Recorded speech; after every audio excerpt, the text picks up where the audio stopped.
நம்ம இந்த மாதிரி ஊறுகாய் டப்பாவில் நம்ம அடுத்தது ஏதாவது நல்லா வாஷ் பண்ணிவிட்டு அடுத்தது ஸ்டோர் பண்ணி வச்சாலும் ரொம்ப நாளைக்கு அந்த ஊறுகாயோட வாசனை அதிலேயே இருக்கும்.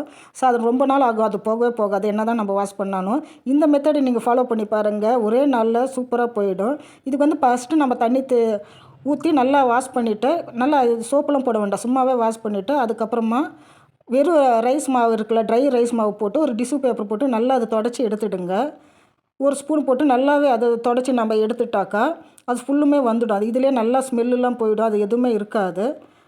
இந்த மாதிரி நம்ம எடுத்துட்டு அதுக்கப்புறமா நம்ம இட்லி மாவு இருக்குது இல்லைங்களா, அது ஒரு அரை கரண்டி ஊற்றி கூடவே கொஞ்சம் தண்ணியும் சேர்த்து அந்த டப்பா நிறையா வர அளவுக்கு தண்ணி சேர்த்து நாம் அப்படியே வச்சு நல்லா குலுக்கி நல்லா வாஷ் பண்ணிடணும். இது ஒரு 5 மணி நேரம் கழித்து நீங்கள் வாஷ் பண்ணுங்கள், உடனே பண்ண வேண்டாம். இந்த மாதிரி நம்ம செய்யக்குள்ள டப்பா நல்லா க்ளீனாகவும் இருக்குது, எந்த ஸ்மெல்லும் வரல. நீங்கள் இதை உடனே நீங்கள் காப்பி தூள் கூட போட்டு வச்சுருக்கலாம். நான் ட்ரை பண்ணி பார்த்துருக்கேன், நீங்கள் பார்த்துட்டு எப்படி இருக்குன்னு சொல்லுங்கள் ஃப்ரெண்ட்ஸ். தேங்க்யூ.